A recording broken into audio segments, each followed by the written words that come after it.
Una grieta gigantesca de más de 3.500 kilómetros de longitud se está abriendo a lo largo de África. Carreteras, casas e incluso escuelas están siendo destruidas. Ahora, los científicos creen que finalmente han descubierto la causa. Una enorme columna de roca ardiente llamada superpluma que se eleva desde lo más profundo de la Tierra y se está separando lentamente la Tierra centímetro a centímetro. Esto no es un pequeño cambio. El continente se está dividiendo en dos y la clave de lo que está sucediendo podría estar oculta a miles de kilómetros de distancia en Hawái. ¿Y por qué estas islas de repente tienen un papel en todo esto? Vamos a verlo. Primero, es importante saber que esta no es información nueva. África ha estado dividiéndose lentamente durante unos 25 millones de años. Esto está ocurriendo en una región llamada Rift de África Oriental. Se extiende por miles de kilómetros desde Etiopía hasta Mozambique y es el sistema de rift continental activo más grande del planeta. Y con eso me refiero a lugares donde la corteza terrestre está siendo estirada y separada, y hay fallas, terremotos y erupciones volcánicas. En 2018, por ejemplo, apareció una enorme grieta cerca de un pequeño pueblo al oeste de la capital de Kenia, Nairobi. En algunos puntos tenía alrededor de 20 metros de ancho. Fue aterrador. Sucedió rápidamente y dejó un rastro de destrucción. Se cortaron caminos, se destrozaron granjas. La gente estaba nerviosa ya que la tierra se abría bajo sus pies, y lo digo bastante literalmente. Un hombre vio cómo la grieta partía su casa. Apenas tuvo tiempo de recoger algunas de sus pertenencias antes de que todo se derrumbara. Suena aterrador, ¿verdad? Desde que ocurrió en la región del Rift de África Oriental, el pánico se extendió con velocidad. Los medios de comunicación lo cubrieron intensamente y afirmaron que era una prueba de que África se está dividiendo. Las personas que estaban cerca de la grieta pensaron, «Oh no, ya está sucediendo», y muchos aún lo creen hoy. Pero no es así, al menos no con esa grieta en particular. Porque después del pánico inicial, videos y fotos revelaron pistas de que no había relación con el movimiento de placas tectónicas. Primera pista, los dos lados de la grieta no coincidían, como intentar juntar piezas de rompecabezas equivocadas, no encajaban. Segunda pista, la grieta no era una línea continua, había una especie de puentes de suelo en el medio. Todo esto indicaba que se trataba de una erosión repentina. Es decir, algunos especialistas creen que la grieta había estado llena de ceniza volcánica del cercano monte Longonot, pero luego la región fue golpeada por fuertes lluvias. Cuando el agua empapó el suelo, arrastró la ceniza y la grieta quedó expuesta. Problema resuelto. Incluso después de que se supo la verdad, ya era demasiado tarde. Este suceso reavivó la conversación sobre la separación de África. Y aquí está el asunto. Aunque esa grieta no tenía nada que ver, no te equivoques. África realmente se está partiendo. Eso se debe a que el continente se encuentra entre dos placas tectónicas, la placa somalí al este y la placa nubia al oeste. El problema es que se están alejando una de la otra, y a medida que se separan, la brecha en el valle del Rift de África Oriental sigue ensanchándose. A la larga, la placa somalí podría separarse de la placa nubia, formando una masa terrestre completamente nueva, algo del tamaño de Madagascar o incluso Nueva Zelanda. Pero no te preocupes, este proceso es súper lento. Tan lento que ninguno de nosotros lo verá terminado. Los expertos dicen que el continente se está separando medio centímetro al año en algunos lugares. Para darte una idea, es menos de lo que miden las uñas. Así que podemos decir que esta ruptura tardará millones de años, lo cual es una buena noticia para las personas que viven ahí. Pero eso no significa que no sentirán los efectos de esta lenta separación. De hecho, ya están ocurriendo. Tenemos como ejemplo la región Afar de Etiopía. En 2005 mostró cuán impredecible puede ser la grieta. En un corto periodo, 420 terremotos sacudieron la zona y abrieron una fisura enorme. Lo que normalmente tarda siglos ocurrió en solo unos días, desafiando por completo lo que los científicos pensaban saber sobre la velocidad de los cambios geológicos. En ese entonces, la grieta se extendió por más de 56 kilómetros y la vida alrededor de ella sigue lejos de ser fácil. Recientes terremotos destruyeron gran parte de la infraestructura. 37 escuelas resultaron dañadas y dejaron a 5,000 estudiantes sin aulas, y eso fue solo una parte del daño. A medida que las placas tectónicas se separen, el agua inundará esta región, creando un nuevo océano según algunas predicciones. Países como Zambia y Uganda, que actualmente no tienen salida al mar, podrían un día tener una línea costera. Esa sería una excelente noticia para ellos, ya que podría abrir nuevas rutas comerciales y transformar por completo sus economías. Sin embargo, no te emociones demasiado. No estaremos sumergiéndonos en las aguas de este sexto océano en un futuro cercano. El proceso de separación llevará de 5 a 10 millones de años más, pero es difícil decir exactamente cuándo, ya que grandes sucesos sísmicos, como terremotos, podrían acelerar todo. Bien, esto es lo que sabemos. La placa somalí y la placa nubia están en medio de una dramática separación tectónica y se mueven lentamente en direcciones opuestas. África se está dividiendo en dos. La Tierra tal vez gane un nuevo océano a causa de este proceso, pero hasta hace poco no sabíamos exactamente qué está desencadenando todo esto. O sea, las placas tectónicas se están moviendo, pero ¿por qué? ¿Este proceso geológico está siendo impulsado por algo que sucede en el manto de la Tierra? ¿O podría tener una fuente mucho más grande y profunda? Bueno, los científicos creen que finalmente resolvieron el misterio. El continente se está rompiendo porque hay una superpluma profunda del manto, una enorme columna de roca caliente debajo del sistema del Rift de África Oriental. Es como un enorme martillo subterráneo que empuja hacia arriba presionando contra la corteza y lentamente agrietándola. Pero aquí está lo interesante. Los científicos llegaron a esa conclusión gracias a algo que sucedió en una parte del mundo totalmente diferente: Hawái. Allí también hay una pluma de roca supercaliente que se eleva desde lo profundo del planeta. Esta pluma derrite la corteza que está encima y eso es lo que alimenta a los volcanes de Hawái. A medida que la placa del Pacífico se desplaza sobre esta pluma, la roca fundida rompe en nuevos lugares, creando volcán tras volcán. A lo largo de millones de años, así es como se formaron las islas hawaianas. Esta pluma hawaiana contiene gases nobles como helio y neón. ¿Y sabes dónde más los científicos encontraron esos mismos gases? Debajo del Rift de África Oriental. ¡Bingo! Este descubrimiento respaldó la teoría de que una superpluma está impulsando lo que ocurre en África. Y la llamamos super porque podría ser inmensa. Verás, estos mismos gases se han encontrado en rocas volcánicas desde Kenia hasta Malawi. Así que todo indica la existencia de una única superpluma que se extiende desde el Océano Índico hasta el Mar Rojo, no un grupo de fuentes aisladas. Si sus datos e investigaciones son correctos, los científicos estiman que esta superpluma bajo África se origina en el límite entre el núcleo y el manto, que se encuentra a unos 2.900 kilómetros de profundidad en el interior de la Tierra. Aunque las firmas químicas del Rift de África Oriental son similares a las que se encuentran en las rocas volcánicas de Hawái, no son idénticas. Se cree que la pluma hawaiana es un chorro ascendente de manto caliente, parecido al movimiento dentro de una lámpara de lava. La pluma de África podría tener una forma diferente, más bien como una gran masa de material caliente y flotante que asciende desde lo profundo de la Tierra. Al llegar a la superficie, este material caliente choca contra la capa exterior fría y sólida y se extiende lo suficiente para romperla y desencadenar una intensa actividad volcánica en toda la región. Y si esta teoría es correcta, estamos siendo testigos de una fuerza lenta pero imparable que redibujará el mapa de África y cambiará el continente para siempre. Nuestro planeta tiene 5 océanos: el Pacífico, el Atlántico, el Índico, el Antártico y el Ártico. Sin contar a Billy Ocean. Pero parece que también hay un sexto, solo que no se puede ver. Científicos han encontrado evidencia de grandes cantidades de agua ocultas en la zona de transición. Esa es la capa límite que separa el manto superior del manto inferior de nuestro planeta. Esa frontera se extiende cientos de kilómetros hacia abajo por debajo de la superficie. Los diamantes naturales suelen formarse en el manto, pero a profundidades de hasta 250 kilómetros. Algunos son muy raros, pues pueden provenir de profundidades mayores. Ese fue el caso de este fascinante diamante que se formó a 660 kilómetros bajo la superficie. La gema era lo suficientemente grande como para que los científicos pudieran estudiarla y determinar de qué estaba compuesta. Se sorprendieron cuando la composición de este diamante tan raro demostró que se formó en condiciones bastante acuosas.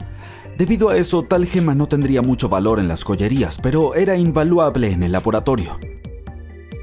Entonces, ¿esto podría significar que hay un océano bajo la superficie de nuestro planeta? Definitivamente nos acercaría más a la idea que Julio Verne tenía sobre este mundo secreto y mágico dentro de la Tierra, incluido el océano. Pero no es exactamente así. Es cierto que hay agua, pero no es como si pudieras disfrutar de la vista y ver las olas salpicar como en la superficie de nuestro planeta. El agua en realidad está almacenada dentro de los minerales, por eso esta área está tan húmeda. Ahora pasemos a África para continuar con la historia, o para ser más específicos, a un lugar llamado Región Afar. Es parte de Etiopía y un lugar donde se encuentran 3 placas tectónicas. Las placas tectónicas son grandes piezas de la corteza de nuestro planeta que se mueven lentamente. Estos movimientos causan terremotos y producen volcanes, montañas, profundos valles submarinos que llamamos trincheras y así sucesivamente. Y la región Afar es donde se encuentran las placas arábiga, somalí y de Nubia. Juntas forman una intersección en forma de Y. ¿Por qué? Déjame contarte. Estas placas están en constante movimiento. La placa somalí se mueve hacia el sureste, acercándose a las placas australiana e india. La placa arábiga se mueve hacia el norte, acercándose a la placa euroasiática. En algún momento cerrará el Golfo Pérsico. Este movimiento de placas ha creado algo que llamamos el Gran Valle de Rift, considerando que existen, ya sabes, todas estas impresionantes fallas. El Golfo de Adén al este, la falla del Mar Rojo al oeste, el Oculus Rift y la falla de África Oriental al sur. Pero la falla de África Oriental es algo en lo que deberíamos centrarnos porque esta podría ser la clave para este potencial sexto océano, pero esta vez en la superficie. Una grieta continental es un lugar donde 2 placas tectónicas que forman un solo continente comienzan a separarse. Aquí se trata de las placas somalí y de Nubia. Juntas son partes que conforman África. Si continúan moviéndose en direcciones opuestas, esta grieta continental actual podría convertirse en lo que llamamos una dorsal oceánica.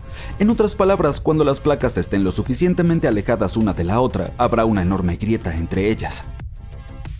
De esta manera el magma fluirá libremente desde debajo de ellos, se enfriará y eventualmente comenzará a crear un nuevo fondo oceánico. África se dividirá en 2 partes y habrá un nuevo océano fluyendo entre lo que se transformará en 2 minicontinentes. Pero no, todavía no es momento de sacar los trajes de baño y el protector solar. Incluso si las placas somalí y arábiga se movieran lo suficiente como para formar una dorsal oceánica de expansión, pasarán millones de años antes de que esto ocurra. Así que supongo que por ahora es más interesante seguir explorando este sexto océano debajo de la superficie terrestre. La idea de los océanos subterráneos trasciende los límites de nuestro planeta. Es posible que muchas lunas y planetas allá afuera también los tengan. Aunque es cierto que nuestro mundo es el único del que tenemos conocimiento con cuerpos constantes de agua líquida en la superficie. En nuestro sistema solar orbitamos alrededor del Sol en algo llamado la zona habitable. La temperatura y la presión atmosférica dentro de esta región permiten que el agua permanezca en forma líquida todo el tiempo. Sin embargo, un par de lunas en nuestro sistema solar también podrían contener cantidades significativas de agua bajo su superficie. Encélado, una de las lunas de Saturno, es la primera de ellas. Encélado es una pequeña esfera congelada 7 veces más pequeña en diámetro que nuestra luna, pero es la 6ª luna más grande de Saturno. Hace casi una década, en 2014, una nave espacial encontró evidencia de un gran océano bajo su superficie. Detectó y analizó agua procedente de las erupciones que se parecían a géiseres. Un géiser es un tipo raro de fuente termal que irrumpe y envía chorros de vapor y agua al aire, como el viejo fiel en Yellowstone. Esta agua estaba brotando a través de fisuras en el hielo en el polo sur de la Luna. Eso significa que podría haber un océano líquido bajo las gruesas capas de hielo. El océano allí es casi incomparable con el nuestro. El océano en la Tierra es relativamente poco profundo, con un promedio de 3,5 kilómetros de profundidad, y cubre 3/4 partes de la superficie de nuestro planeta. Se vuelve más frío a medida que te acercas al fondo marino y es más cálido si te mantienes cerca de la superficie debido a los rayos del sol. Pero el océano subsuperficial en Encélado tiene al menos 30 kilómetros de profundidad. Está más frío en la parte superior, porque esa parte está cerca de la capa de hielo, y es más cálido en el fondo debido al calor que proviene del núcleo del satélite. Pero tanto nuestro océano como el de Encélado son salados. Encélado es uno de los pocos lugares en nuestro sistema solar que posee agua líquida, lo que lo convierte en un punto interesante para buscar señales de vida. Otro es Europa, una de las lunas de Júpiter. Los científicos piensan que podrían estar ocurriendo erupciones similares de agua allí. Saber que hay tales géiseres nos indica que estos satélites tienen su propia fuente de energía. Tal vez la energía que hace que el agua erupcione proviene de la gravedad o la radiación. La misma energía podría mantener un gran cuerpo de agua líquida bajo el hielo. Incluso podría sostener algunas formas de vida. Existen miles de planetas más allá de nuestro sistema solar que orbitan otras estrellas. Algunos incluso están en la zona habitable. Más de un cuarto de los que conocemos podrían tener agua líquida. Sin embargo, la mayoría de ellos probablemente tienen océanos bajo su superficie, como Encélado y Europa. Plutón también podría estar en esta lista, ya que es posible que oculte un océano líquido bajo su gruesa capa congelada. Es probable que este océano subterráneo se haya formado mucho después de la creación del planeta enano, luego de que el calor proveniente de los elementos radioactivos en el núcleo de Plutón derritiera parte de su hielo. También existe algo llamado mundos acuáticos. Estos son lunas o planetas con océanos globales que son más comunes de lo que pensábamos. Quiero decir, algunos también consideran a la Tierra como un mundo acuático. Después de todo, el 71% de su superficie es agua. Y cuando se observa nuestro mundo desde el espacio, principalmente se obtienen imágenes de un planeta azul. Al explorar otros planetas, en especial aquellos fuera de nuestro sistema solar, los investigadores suelen adoptar la política de seguir el agua. Después de todo, el agua es el principal elemento que conocemos que es necesario para sostener la vida. Y cuando hay un mundo acuático que está cerca de su estrella madre, los científicos asumen que debe haberse formado mucho más lejos y luego se movió más cerca una vez que su órbita se redujo. La composición del planeta se determinó cuando estaba en una órbita más fría, o en otras palabras, cuando hacía un círculo más amplio alrededor de su estrella. Llamamos a este proceso de reducción orbital una migración. Y si los mundos acuáticos son realmente tan comunes, puede ser una prueba de que la migración realmente ocurre. Los exoplanetas son todos aquellos planetas que orbitan alrededor de otras estrellas, no nuestro Sol. Algunos podrían tener océanos mucho más profundos que cualquiera de los de nuestro sistema solar, llegando a cientos o incluso miles de kilómetros de profundidad. Nuestra fosa de las Marianas ya es aterradora y ni siquiera tiene 11 kilómetros de profundidad. Y esos océanos de los exoplanetas son, ¡wow!, casi sin fondo. Los expertos han explicado que África se está dividiendo en dos, y así es como se verá. De cerca, el proceso es aún más impactante, con una enorme grieta que se extiende desde Mozambique en el sur hasta el Mar Rojo en el norte. Esta fisura sigue creciendo cada año, desgarrando la tierra y destruyendo hogares. Pero ahora, los especialistas creen que el continente podría partirse mucho antes de lo que esperamos. África se está fracturando debido al movimiento de la placa somalí. Piense en ello como una ruptura dramática que ocurre entre placas tectónicas. En el lado este está la placa somalí. En el oeste tenemos la nubiana. Y durante esta ruptura, la placa somalí solo quiere un poco de espacio, así que se está alejando de la otra.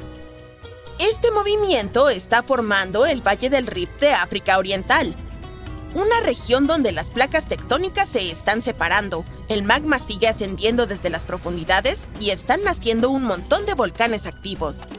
Así que este lugar es caliente, con temperaturas diurnas que pueden alcanzar hasta 54 grados Celsius y por la noche bajan a 35 grados Celsius. Dentro de esta zona de calor tenemos el Triángulo de Afar, también conocido como Depresión de Afar. Su geología es fascinante, ya que el proceso de rift está provocando la formación de valles, fallas y grietas profundas en esta región. Toma, por ejemplo, esta enorme fisura de poco más de 56 kilómetros de longitud en el desierto de Etiopía. También es tan ancha que una persona puede caber fácilmente en su interior. Pero lo aterrador es que esta grieta sigue aumentando, creciendo aproximadamente 1,27 centímetros cada año. La separación de las placas Nubia y Somalia también podría dar lugar a la formación de un nuevo océano en África. Pero este tipo de proceso no es algo nuevo. Hace aproximadamente 150 millones de años, cuando los dinosaurios aún existían, un cambio tectónico similar creó el Océano Atlántico. Los continentes estaban todos agrupados, pero cuando se formó una grieta en lo que era Pangea, comenzaron a separarse, lo que dividió los hemisferios en este y oeste. Así que, algo similar está ocurriendo con este vacío en África.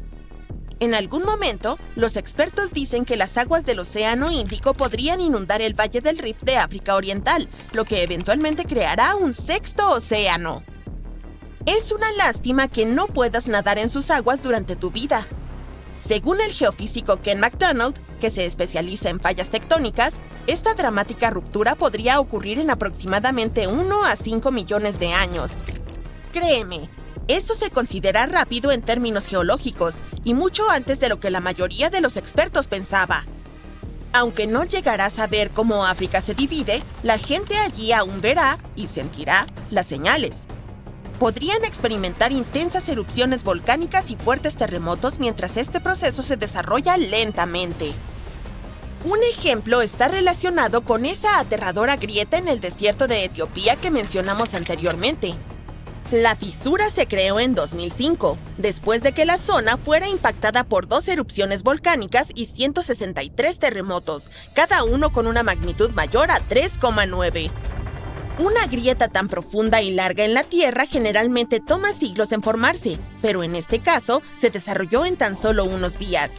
Así de poderoso es este evento. De hecho, este tipo de actividad sísmica intensa puede acelerar el proceso de división de África.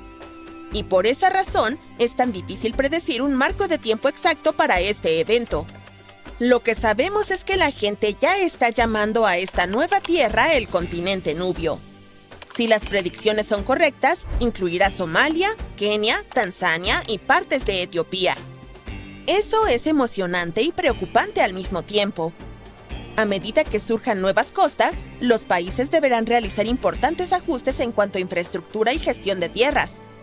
Podrían perder muchas carreteras, casas y otras construcciones ubicadas cerca o directamente en el Valle del Rift de África Oriental.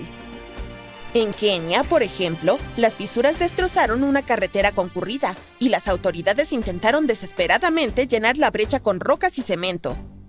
En otro caso, una anciana estaba sentada y comiendo con su familia cuando su casa se partió por la mitad de repente. Recientemente, los terremotos que ocurrieron cerca de la región Afar de Etiopía demolieron 37 escuelas y obligaron a unos 5,000 estudiantes a abandonar sus aulas. Por desgracia, historias como estas podrían volverse más comunes en los próximos años. Pero también hay un lado positivo en todo esto. Los países ubicados en el centro de África, como Zambia y Uganda, podrían ganar costas. Y eso podría ser maravilloso para ellos. Tener una costa significaría acceso a nuevas rutas comerciales, lo que abriría nuevas oportunidades económicas. Además, considera el auge del turismo. Con todas esas playas paradisíacas recién formadas, estos países podrían convertirse en el próximo gran destino para los viajeros. El ecosistema local en este nuevo océano también cambiará y podrían surgir nuevas especies marinas. Entonces, veamos. Este es el camino donde la grieta está más avanzada en este momento. Quiero decir, esperamos que aquí sea donde África eventualmente se separe. Pero las cosas podrían volverse un poco más complicadas. Hace algún tiempo, Michael Daly, un geólogo de la Universidad de Oxford, sugirió que esta grieta podría extenderse más al oeste. Y algunas nuevas evidencias apoyan su teoría, puesto que señalan que la fisura podría extenderse al sur a través del corazón de Botsuana hacia Sudáfrica y al oeste a través de Namibia hasta el Océano Atlántico. Si estas fracturas se ensanchan hasta convertirse en grietas profundas, el océano podría entrar y llenar los huecos. Expertos dicen que África podría dividirse tanto que se convierta en un archipiélago. Sin embargo, no veremos eso suceder. Tomará decenas de millones de años que esto ocurra. Ya sabemos que África corre el riesgo de dividirse en un conjunto de enormes islas, o pequeños continentes. Las noticias tampoco son buenas para Madagascar, ya que la 4ª isla más grande del mundo podría terminar dividida a la mitad. Pero, ¿puede ocurrir el proceso opuesto? Es decir, ¿puede aparecer nueva tierra mientras las placas Nubia y Somalí se separan? Bueno, a medida que estas placas tectónicas se separan, el magma del manto terrestre podría elevarse a la superficie. Y cuando se enfría, se solidifica y forma nueva tierra. Así es como surgieron otros lugares en el mundo, como Islandia y las Azores. Así que sí, el mismo proceso podría ocurrir en el Rift de África Oriental, y a largo plazo es posible que este cree nuevas islas. Por ahora, todo lo que podemos decir es que la geología de la depresión de Afar es única.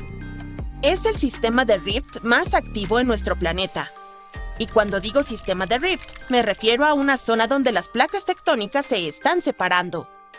Esta región reúne todo tipo de eventos, desde fallas en la corteza terrestre hasta zonas volcánicas, hasta la posible formación de un sexto océano.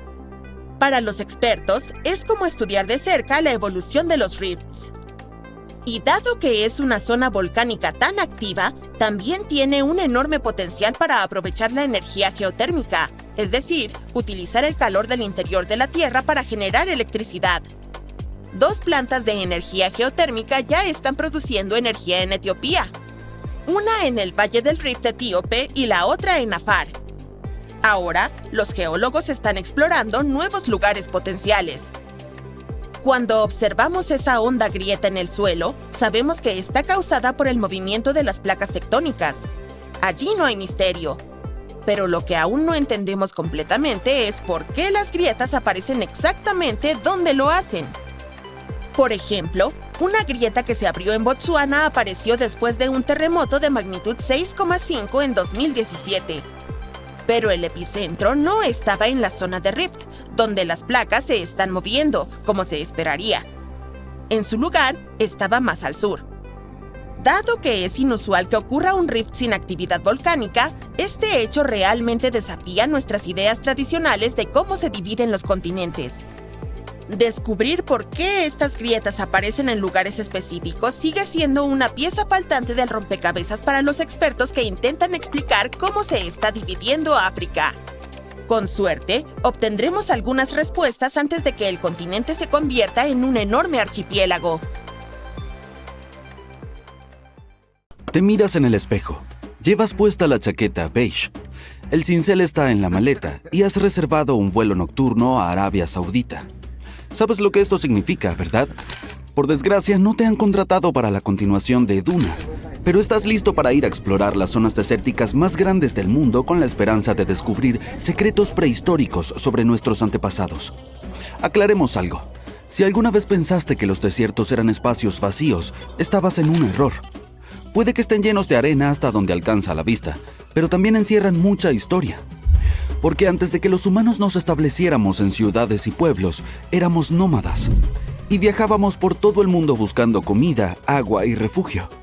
Así que tuvimos que inventar cosas ingeniosas para sobrevivir. Como este artefacto que fue encontrado en el desierto de Arabia Saudita. ¿Tienes alguna idea de lo que podría haber sido? Durante muchos años los científicos han discutido los orígenes y el uso de enormes estructuras como esta. Parece que en el Neolítico los humanos eran mucho más inteligentes de lo que pensábamos. No se pasaban las horas alrededor del fuego tallando armas en piedra. No, también practicaban sus habilidades arquitectónicas. Estas enormes estructuras de piedra se llaman cometas del desierto porque si se miran desde lejos parecen cometas. Los arqueólogos piensan que se utilizaban para atraer a los animales. De ese modo, a nuestros antepasados les resultaba más fácil asegurarse la comida de la semana. Pero eso no es todo. Echa un vistazo a estas estructuras monolíticas. Nos muestran que nuestros antepasados probablemente dibujaron en las rocas el plano de lo que iban a construir en el suelo, al igual que los arquitectos modernos. Las cometas del desierto podían tener kilómetros de longitud, por lo que trazaban un plano antes de construirlas. Lo más sorprendente de todo es que estas cometas se construyeron incluso antes que Stonehenge. Estamos hablando de alrededor de 7.000 a 9.000 años atrás. En la última década, los científicos han podido identificar más de 6.000 cometas del desierto repartidas por Oriente Próximo y Asia Occidental y Central. Si no te parece increíble, intenta construir algo así de grande sin la ayuda de ningún dron. A mí me parece una hazaña bastante difícil. Y al parecer, el desierto de Arabia Saudita tiene más cosas asombrosas. Los científicos han encontrado misteriosas estructuras de piedra que son más antiguas que las pirámides de Giza en Egipto. No puedes esperar para ir a comprobarlo, ¿cierto? ¿Estamos todos de acuerdo en que cargar con pesadas rocas para construir una pirámide sin la ayuda de la tecnología moderna suena absurdo? Es decir, ¿cómo se las arreglaron para hacer algo así? Ahora imagina que retrocedemos el reloj unos 2000 años y encontramos a los humanos que construyeron estructuras gigantescas similares en zonas aisladas. Fíjate en los llamados mustatilos. Son piezas rectangulares construidas con piedras apiladas encontradas a lo largo de 2000 kilómetros cuadrados. Algunos arqueólogos creen que estos monumentos se utilizaban con fines rituales. Tal vez procesiones de algún tipo en las que la gente caminaba de un extremo a otro de la estructura. Ahora pasemos a otra zona desierta. Estamos entrando en el mundialmente famoso paisaje del desierto del Sahara. ¿No es hermoso? Aquí estás a punto de desentrañar un antiguo misterio, algo que los investigadores tardaron años en resolver. Dato curioso, el Sahara es el desierto caliente más grande del mundo. Se extiende por más de 9 millones de kilómetros cuadrados. Decimos que es el desierto cálido más grande porque la mayor zona desértica del mundo es la Antártida. Pero todos sabemos que allí las temperaturas son gélidas. No es lo que se nos viene a la mente cuando pensamos en un desierto. En las profundidades del desierto, cerca de la ciudad argelina de Fogaret Essaouia, se encontró algo extraño. Durante décadas, estos diminutos puntos aparecían en las imágenes de Google Earth, pero nadie podía explicar qué eran.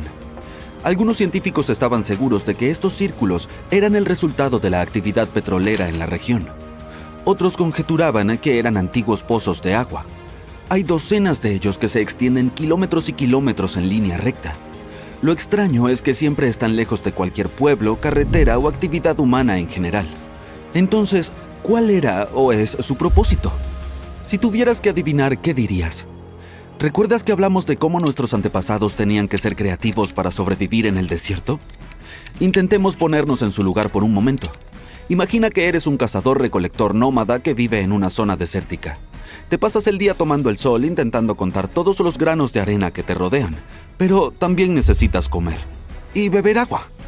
La pregunta es, ¿cómo se consigue agua en un desierto? Claro, puedes esperar a encontrarte con un oasis cada semana, pero eso parece un poco arriesgado, ¿no? Por eso los norteafricanos inventaron las llamadas fógaras. Las fógaras son un sistema de riego de 2500 años de antigüedad. Los lugareños cavaban en zonas elevadas pozos lo bastante profundos como para aprovechar el agua subterránea. Luego hacían otros pozos paralelos a distancias regulares. Así, el agua fluía del pozo principal a todos los demás y regaba zonas enteras. Los viajeros podían pasar por esos pozos y saciar su sed. También podían criar ganado y cultivar. Bastante inteligente, ¿no? Por mucho que estos agujeros parezcan fógaras, un poco de investigación te mostrará que no lo son. Verás, estos pozos fueron construidos en línea y no en forma circular como los que estamos viendo ahora. ¿Entonces será la segunda opción? Quizás estos agujeros del desierto estén relacionados con la actividad petrolífera de la región. Veamos los agujeros de cerca. Desde Google Earth no parecen tan grandes, pero en la vida real son cráteres enormes. La pista se esconde bajo la arena. Si fueras uno de los investigadores que descubrieron la verdad que se oculta tras este misterio, habrías encontrado algo único escondido en la arena. Dinamitas viejas y latas de sardina antiguas. Uniendo las piezas del rompecabezas, los científicos descubrieron que estas latas de sardina eran de los años 50 y 60. Al parecer, equipos enteros acampaban en esa época mientras inspeccionaban la zona en busca de petróleo. ¿Y las dinamitas? Se usaban para la prospección sísmica. Se trata de una técnica antigua utilizada para identificar si hay petróleo y gas bajo la superficie de la Tierra. También en el norte de África descubres otros misterios del desierto que vale la pena explorar. Cerca de la ciudad de Tiaret, al suroeste de la capital de Argelia, te topas con 13 peculiares monumentos. Estas estructuras se llaman yedares. Y sí, soy consciente de que suena como algo de la Guerra de las Galaxias. Tienen forma piramidal y, por lo que saben los científicos, se utilizaban como lugares de descanso final para las personas que vivían en la región. ¿Puedes adivinar quiénes eran? Muy probablemente los nómadas bereberes. ¿Y cuándo se construyeron? Se cree que entre los siglos IV y VII de nuestra era. Cuando los científicos empezaron a explorar el interior de estos monumentos, descubrieron que eran bastante grandes por dentro. Encontraron grandes bóvedas subterráneas, cámaras y pasillos laberínticos que daban paso a más de 20 compartimientos. Se podía tardar hasta 2 horas en recorrerlos y, al parecer, nuestros antepasados también utilizaban sus paredes para representar imágenes de animales y escenas de caza. India podría dividirse horizontalmente en 2 partes a medida que choca con Eurasia. El movimiento de la placa india, que incluye la mayoría del sur de Asia moderno, está causando que el Himalaya crezca. Este proceso comenzó hace unos 60 millones de años, cuando la placa chocó por primera vez con Eurasia. Científicos de los Países Bajos han utilizado el poder de un simulador de inteligencia artificial para prever cómo será esta región algún día. El modelo informático mostró que el subcontinente indio se fusionará con el Cuerno de África en aproximadamente 200 millones de años. Las ciudades actuales de Bombay, en India, y Mogadiscio, en Somalia, se convertirán en vecinas inmediatas. Estarán ubicadas a lo largo de una cadena montañosa recién formada que los científicos han nombrado provisionalmente como Somalaya. Al otro lado de esta formación geológica, Madagascar se unirá a Sumatra, mientras que Calcuta y la isla de Mauricio ocuparán la misma región. Sri Lanka dejaría de existir al convertirse en parte del continente indio. Más al norte, los científicos predicen que los Himalayas aumentarán de altura en un futuro previsible. A medida que la placa india continúe avanzando hacia el norte, habrá cambios importantes en el paisaje circundante. La actual línea de falla se desplazará aún más hacia el sur. Dentro de decenas de miles de años en el futuro, Nepal podría no existir. La cordillera del Himalaya se habrá expandido lateralmente para absorber por completo el país montañoso. Además, podría haber muchos más terremotos en esta parte del mundo debido a este movimiento. La mayoría de los investigadores están de acuerdo en que la velocidad a la que India se está moviendo hacia el norte en dirección a Eurasia es de apenas medio centímetro al año. Algunos de ellos piensan que esto ocurre debido a la flotabilidad de la placa. Esto evita que la placa india se hunda en el manto, lo que da a Tíbet su topografía elevada. Otros académicos creen que la estructura se está deformando bajo presión. Este proceso se asemeja a lo que sucede con una hoja de papel cuando la empujas horizontalmente contra una pared. A medida que aplicas más presión en su borde, la hoja comienza a elevarse en el medio. En el mundo real, este abultamiento sería la meseta del Tíbet. Una teoría reciente nos ofrece la tercera explicación para el proceso. Su artículo aún debe ser sometido a revisión por pares, pero los hallazgos son intrigantes. El equipo internacional de investigadores introdujo un nuevo concepto, la delaminación de la placa india.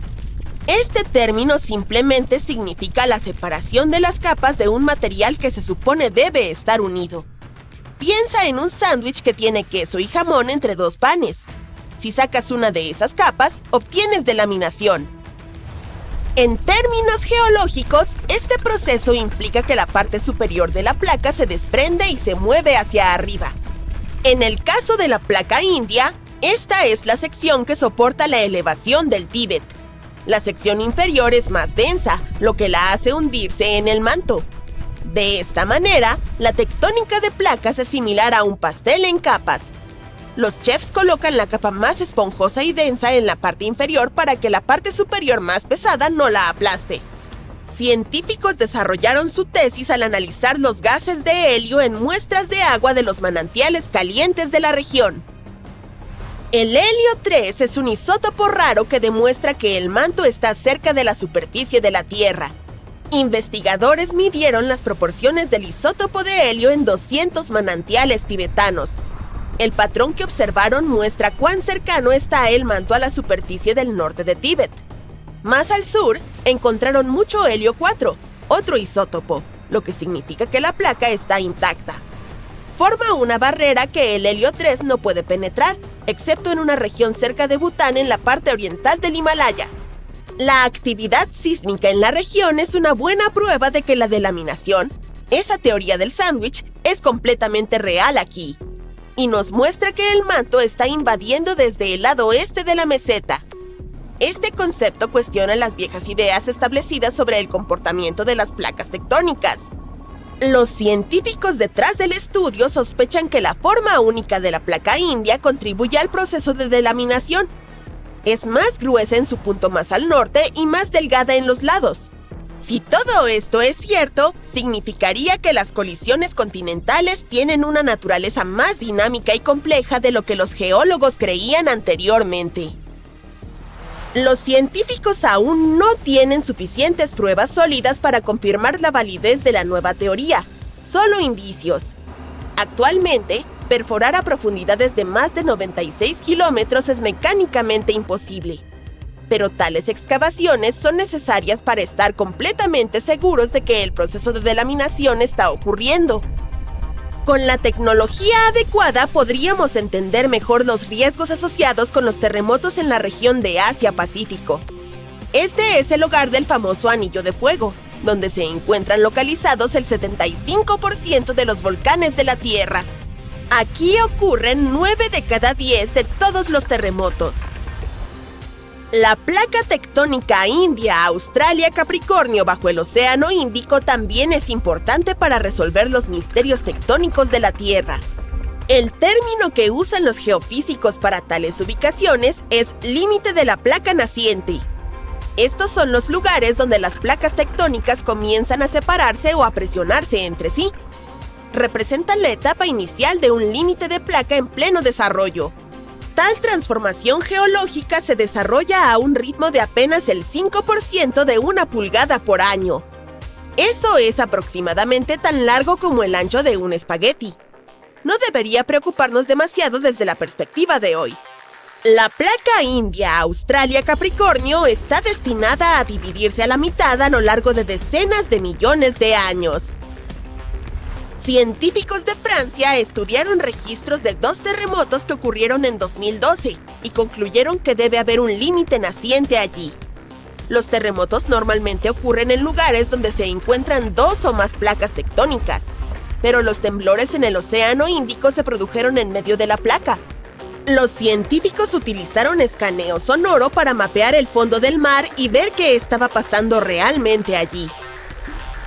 Después de un análisis más profundo del área marina frente a la costa de Australia Occidental, los investigadores encontraron una red compleja de 62 cuencas de separación a lo largo de una zona de fractura.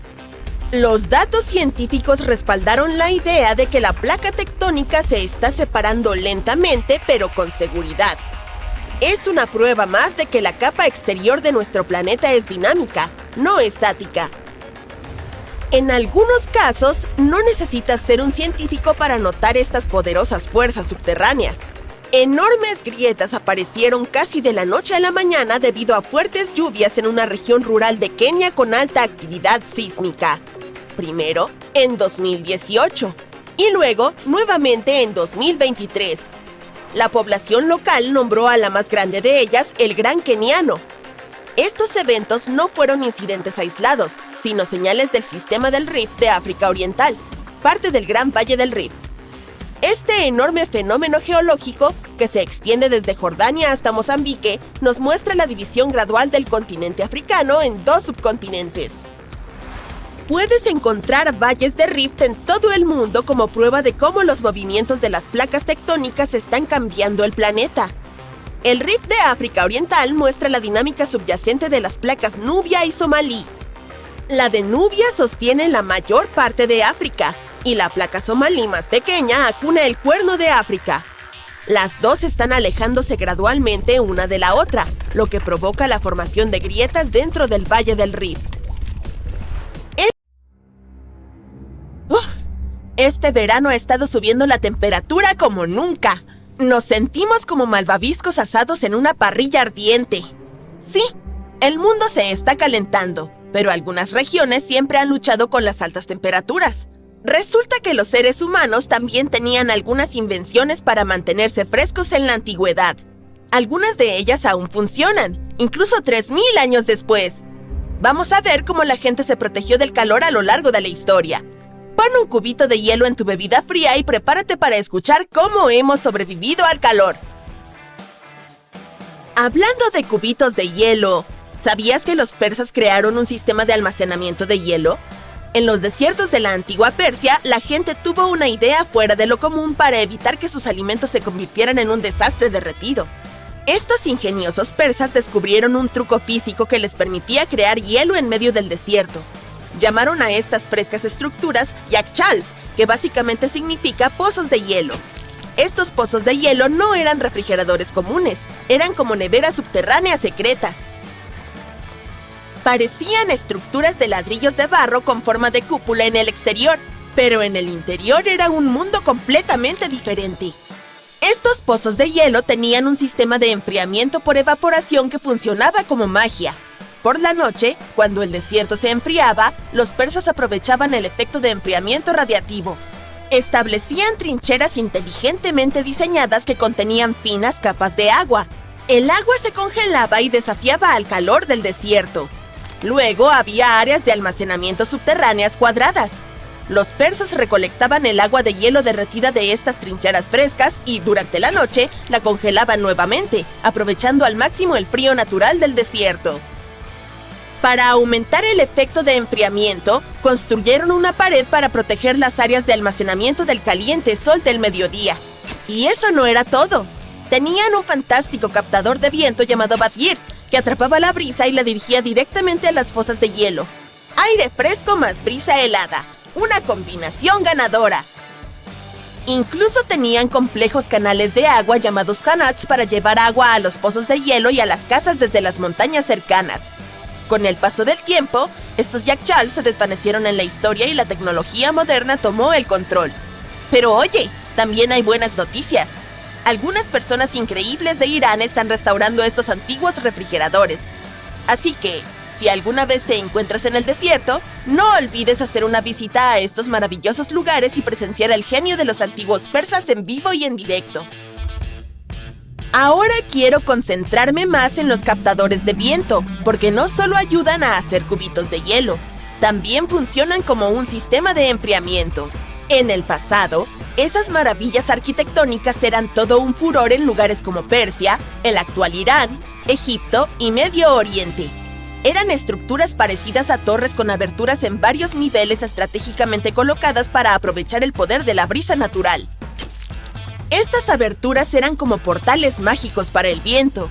Capturaban las ráfagas refrescantes y las dirigían a los espacios donde estaba la gente. Básicamente, eran aires acondicionados naturales. La brisa fluía con gracia hacia abajo, enfriando el suelo a medida que bailaba a través del edificio. El secreto reside en los detalles. La altura de la torre, el número de lados, las aberturas y la posición de las aspas interiores. Todo juega su papel en cuán eficientemente funcionan las torres de viento. Gracias a estos captadores de viento, las sociedades antiguas podían disfrutar de temperaturas interiores cómodas sin sudar. ¿Puedes imaginarte viviendo en esos tiempos? ¿Sentir la suave brisa que recorre tu hogar mientras te mantienes fresco y relajado? A menudo se atribuye a los persas la invención de estos impresionantes captadores de viento. Pero no olvides a Egipto. Allí puedes encontrar rastros de estructuras similares que datan de 1300 años antes de Cristo. Sí, la invención de los captadores de viento pudo haber ocurrido en el antiguo Egipto, pero Yazd en Irán es la ciudad con el mayor número de captadores de viento. La gente no habría podido vivir allí sin estos antiguos aires acondicionados, porque casi no llovía en la zona durante el año. Ahora echemos un vistazo a estos exteriores de doble piel perforados. Imagina vestir un edificio con una elegante pantalla perforada. Es como darle al exterior un cambio de imagen mientras se mantiene fresco el ambiente en su interior. Esta técnica ingeniosa, en primer lugar, dispersa la luz natural del día, así que los rayos fuertes del sol no te ciegan. La pantalla también ofrece sombra, lo que le da al interior del edificio un muy necesario descanso del sol ardiente. Es como un sombrero natural para tu hogar. Colocar esta pantalla a 1 metro de distancia de las paredes exteriores crea un pasillo aireado y soñado para la circulación de aire fresco, y también le añade un toque de elegancia al edificio. Estas estructuras se llaman Jaali. En Jaipur, India, la temperatura diurna promedio es de unos 37 grados centígrados. Por lo tanto, estas estructuras son salvavidas. Los Jaalis vienen en varias formas y están hechos de cemento, tierra y madera. Es un símbolo cultural profundamente arraigado en la arquitectura india. Puedes encontrar su cautivadora presencia en edificios históricos icónicos como el majestuoso Taj Mahal y el Gran Puente Rojo de Delhi. Pero no es solo algo del pasado. Todavía se puede ver en la arquitectura moderna, y su encanto ha despertado la creatividad de artistas y diseñadores de todo el mundo. Adorna el exterior de los edificios, y su sección transversal muestra una abertura más grande en el exterior y una más pequeña en el interior. Aquí es donde el efecto Venturi entra en juego. A medida que el aire fluye a través del paso estrecho, aumenta su velocidad creando una diferencia de presión entre el interior y el exterior del edificio. El aire que sopla a una velocidad mayor se comprime, y cuando se libera, se enfría. El mashrabiyya es un enrejado o una pantalla de madera utilizada en el Medio Oriente y el norte de África. Estas maravillas decorativas se parecen a las persianas de ventana, pero hacen más que solo verse bonitas. También son muy útiles. Proporcionan privacidad, te protegen del sol y permiten la entrada de aire fresco y de luz. Algunas personas les añaden macetas de barro llenas de agua, arena o paja húmeda. Cuando el aire caliente sopla a través de los agujeros, también pasa por la superficie porosa de la maceta. La humedad de su interior se evapora, enfriando el aire. Esta es una técnica de bajo costo perfecta para climas calurosos y secos. Es ecológica y no necesita electricidad. Ahora, avancemos hasta la actualidad. Los diseñadores se han vuelto muy creativos, mezclando sabiduría tradicional con tecnología moderna.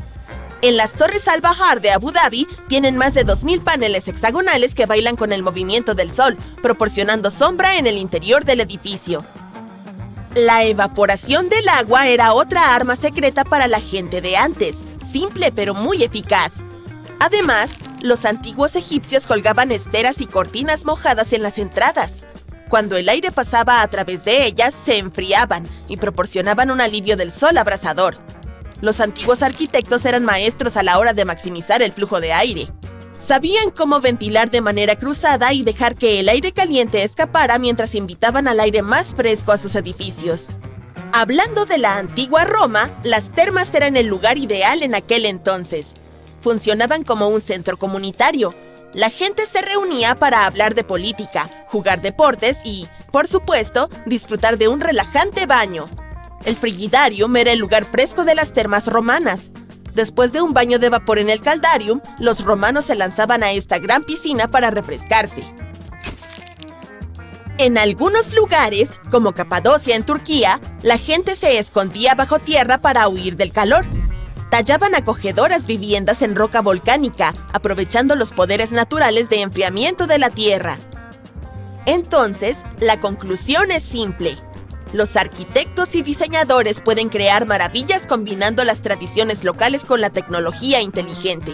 El Valle de la Muerte de California cuenta con la temperatura oficialmente registrada más alta hasta la fecha, con 57 grados centígrados en 1913. Mientras tanto, el récord sofocante de África se sitúa en 55 grados centígrados en Kebili, Túnez, tal como se anotó en 1931. En Europa, la temperatura más alta documentada. Desliza tu dedo por la parte más baja del continente africano, así. Parece una tarea sencilla, ¿verdad? Pero en la vida real, en el océano, es básicamente la versión náutica de jugar un modo difícil en un videojuego. Excepto que no puedes abandonar el juego en un arrebato. Cada marinero que se ha enfrentado a esto sabía que le esperaba un festín de tormentas, corrientes impredecibles y una constante sensación de que el océano estaba en contra de ellos. El legendario Cabo de Buena Esperanza tiene un nombre engañosamente optimista y una reputación mucho menos alegre. La historia comienza en 1488 con el explorador portugués Bartolomeu Dias.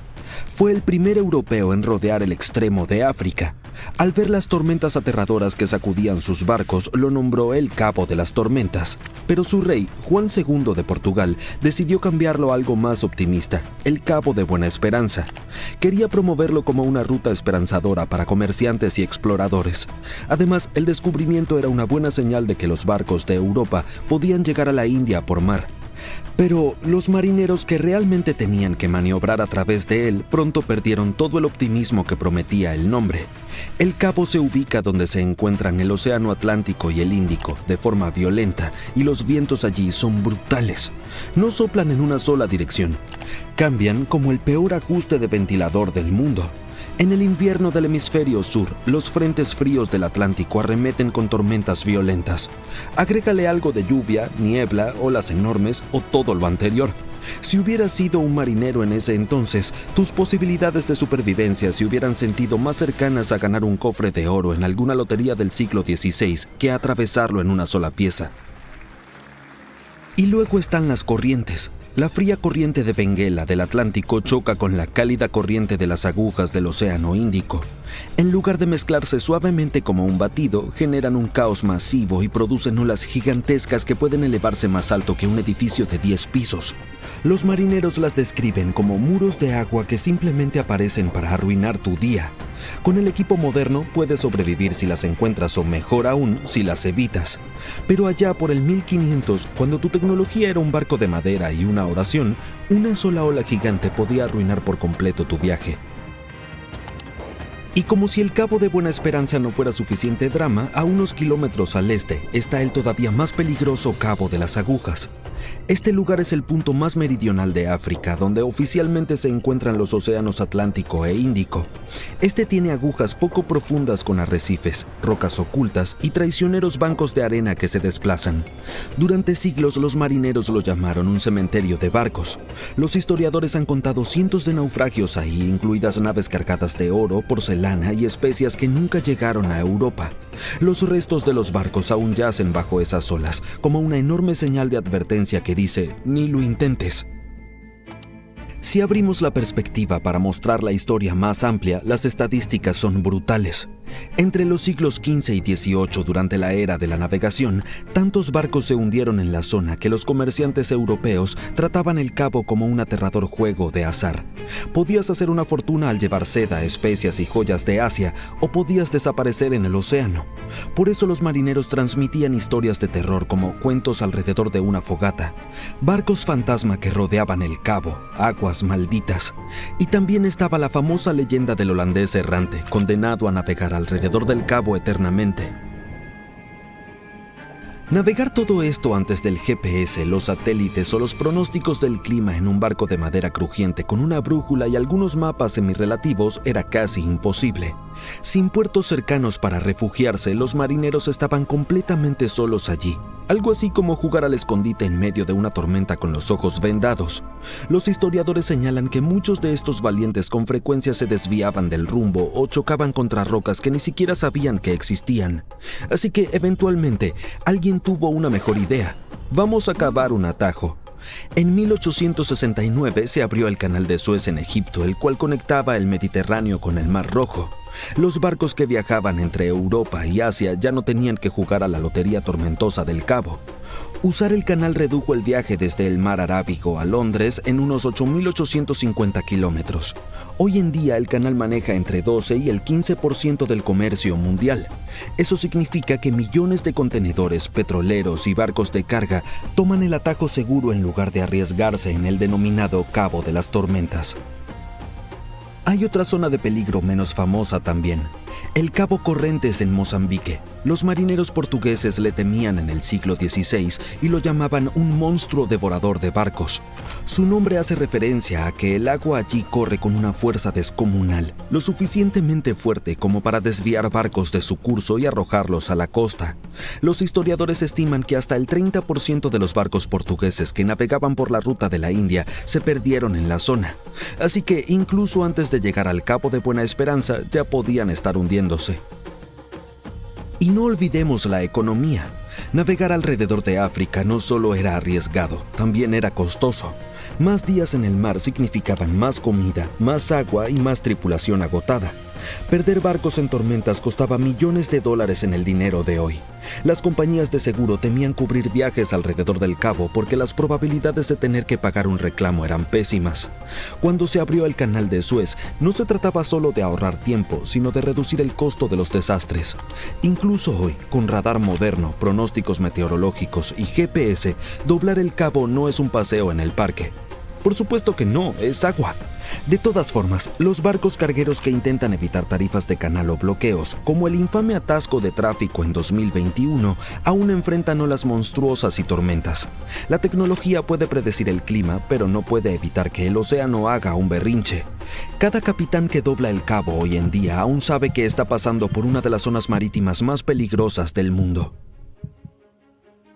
Otra zona que la mayoría de los capitanes de barcos prefieren evitar es la de los rugientes 40 y los 50 aulladores en el océano austral. Eso está entre los 40 y 50 grados de latitud sur. A diferencia del hemisferio norte, donde los continentes interrumpen el flujo, aquí abajo no hay más que océano. Es una autopista interminable para tormentas sin límites de velocidad. Los marineros dieron a esta zona su dramático apodo porque, cuando estás en la zona, el viento no susurra, grita. Los científicos han confirmado que estos vientos rugientes pueden alcanzar velocidades de hasta 200 kilómetros por hora. Y los vientos que gritan significan mares que gritan. Las olas en los rugientes 40 pueden alcanzar alturas que hacen que los rascacielos se sientan celosos, estrellándose contra los cascos de los barcos con la fuerza de un ariete. Históricamente, los barcos Clipper se aventuraban en estas aguas para ahorrar tiempo en sus viajes entre Europa y Asia, pero lo pagaban caro con velas rasgadas, mástiles rotos e incluso a veces tripulaciones enteras tragadas por el mar. Incluso hoy, las embarcaciones modernas evitan los 40 a menos que no tengan otra opción. Hay caminos más seguros, rutas que pueden ser más largas pero no son tan arriesgadas.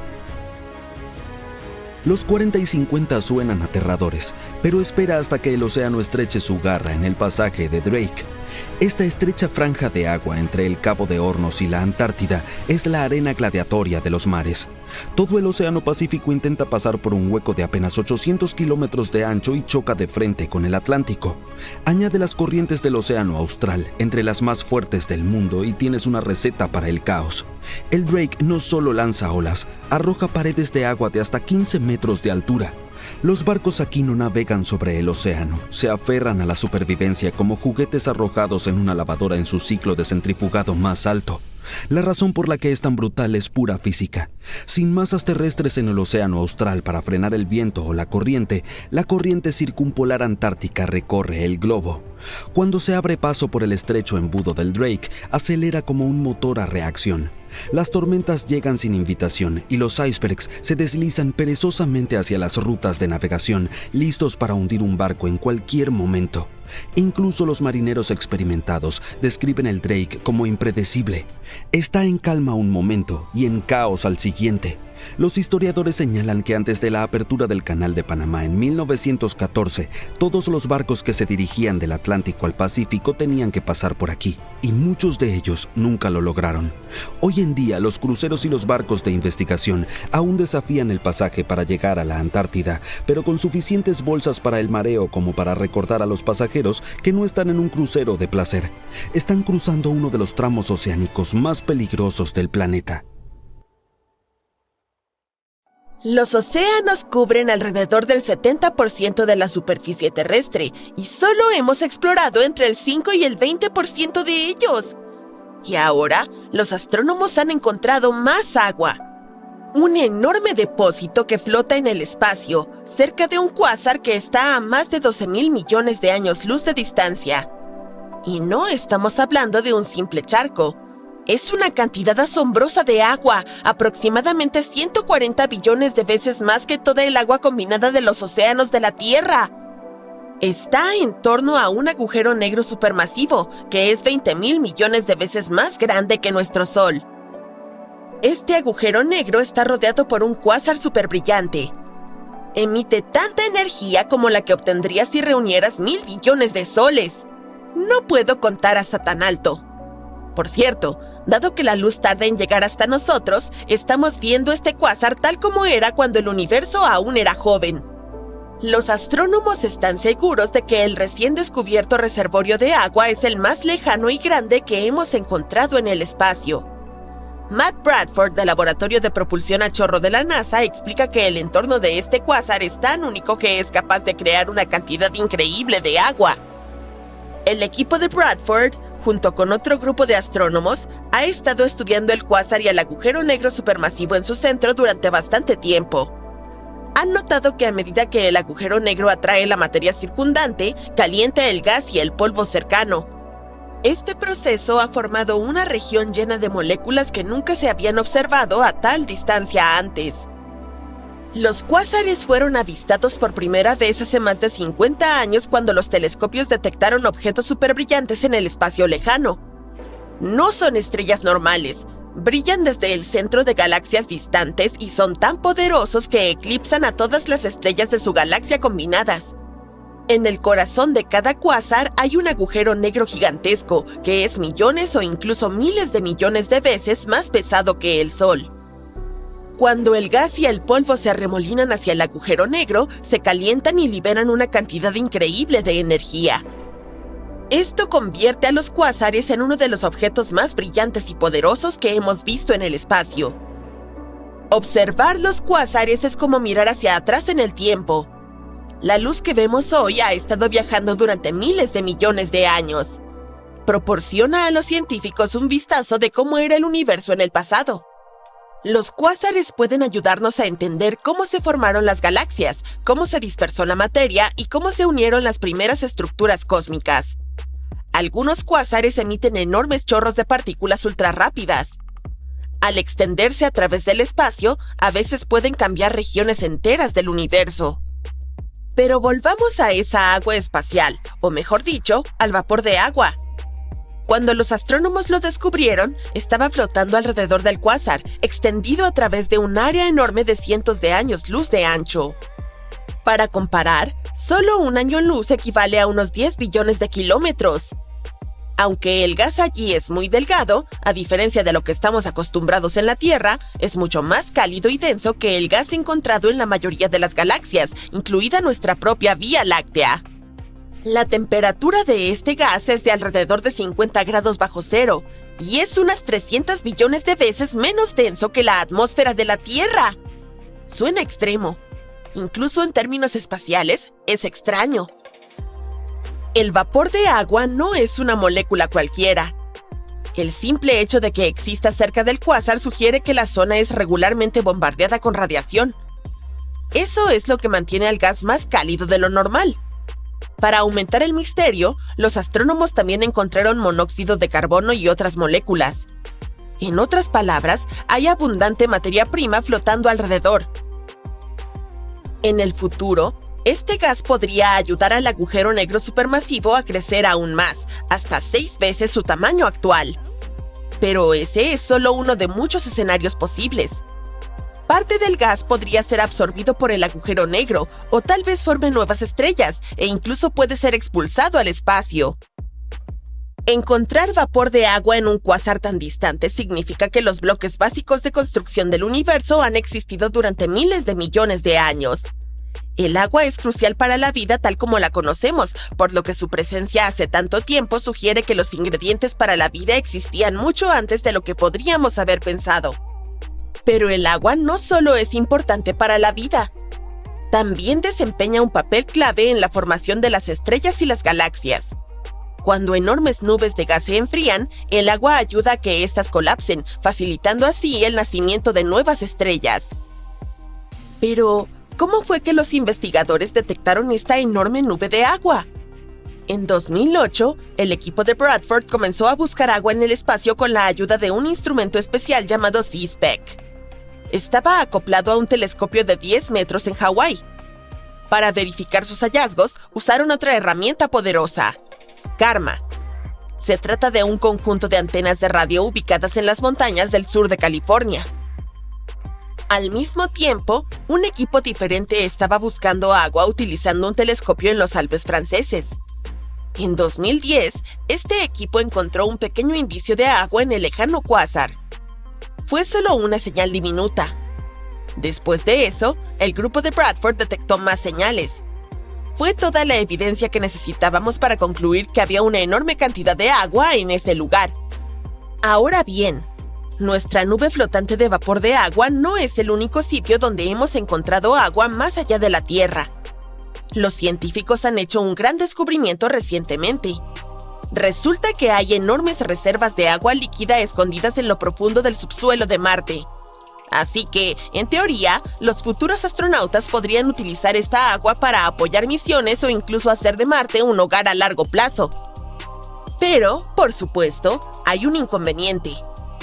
Esta agua no se encuentra en lagos u océanos accesibles y agradables. Está enterrada tan profundamente dentro de Marte que no tenemos forma de alcanzarla con la tecnología actual. Los científicos han descubierto esto al analizar los datos sísmicos del módulo de aterrizaje Mars Insight. Captó una actividad sísmica extraña, y la mejor manera de explicarla es mediante estos reservorios de agua ocultos. Marte todavía tiene algo de agua hoy en día, principalmente en forma de hielo en la superficie o justo debajo de ella. Pero eso no se compara con las enormes cantidades de agua que el planeta tuvo hace miles de millones de años. El gran misterio es, ¿a dónde fue toda esa agua? Los científicos creen que podría haber escapado al espacio o haberse desplazado hacia el interior del planeta, donde estaría atrapada como reservorios de líquido o depósitos de hielo. ¿El problema? No tenemos forma de medir cuánta agua perdió Marte, por lo que, por ahora, esa pregunta sigue sin respuesta. La luna de la Tierra también tiene agua, pero no de la forma que podrías imaginar. En lugar de lagos o ríos, el agua de la luna es mayormente hielo congelado, distribuido de manera irregular a lo largo de su superficie. Los polos fríos y sombreados están especialmente llenos de este hielo ya que nunca reciben luz solar. Mucho de este hielo también está mezclado con el suelo lunar y enterrado profundamente, lo que hace que sea muy complicado acceder a él. Luego está Encélado, una de las lunas de Saturno. Es diminuta, tiene solo 505 kilómetros de diámetro, tan pequeña como para caber dentro de Arizona. Creo que deberíamos intentarlo. Cuando la sonda espacial Cassini de la NASA llegó a Saturno, los científicos esperaban que Encélado fuera un mundo estéril y helado. Pero en su lugar, vieron enormes penachos de partículas heladas y vapor de agua que brotaban de géiseres cerca del Polo Sur. Eso significaba que tenía que haber un enorme océano oculto debajo de su corteza helada, encerrado entre el núcleo rocoso de la Luna y la superficie congelada. El hecho de que este océano esté activo y enviando material al espacio hace que Encélado sea un gran candidato para futuras exploraciones. También tenemos a Europa, una de las lunas de Júpiter y uno de los lugares más prometedores para buscar vida extraterrestre. Europa tiene un gigantesco océano de agua salada que podría tener entre 60 y 160 kilómetros de profundidad. Esto significa que podría contener más agua que todos los océanos de la Tierra juntos. Pero hay un gran obstáculo. Este océano está oculto bajo una gruesa capa de hielo que los científicos creen que tiene entre 15 y 30 kilómetros de espesor. El océano de Europa se mantiene líquido gracias a las fuerzas de marea provocadas por la gravedad de Júpiter. La enorme atracción del planeta estira y comprime la Luna, lo que genera fricción y calienta su interior, evitando que el océano se congele por completo. Y la parte más emocionante es que los científicos creen que podrían estar surgiendo columnas de agua de las grietas en el hielo de Europa, lanzando agua oceánica al espacio. Si eso es cierto, podríamos tomar muestras del océano sin tener que perforar kilómetros de hielo. Pero todavía hay muchas incógnitas. ¿Cuál es el tamaño de los reservorios de agua de Europa? ¿Con qué rapidez se vuelven a congelar? ¿Y cómo afectan la intensa temperatura y presión al hielo? Los científicos están ansiosos por resolver estas preguntas, porque el océano de Europa es una de las mejores apuestas que tenemos para encontrar microbios extraterrestres en algún lugar de nuestro sistema solar.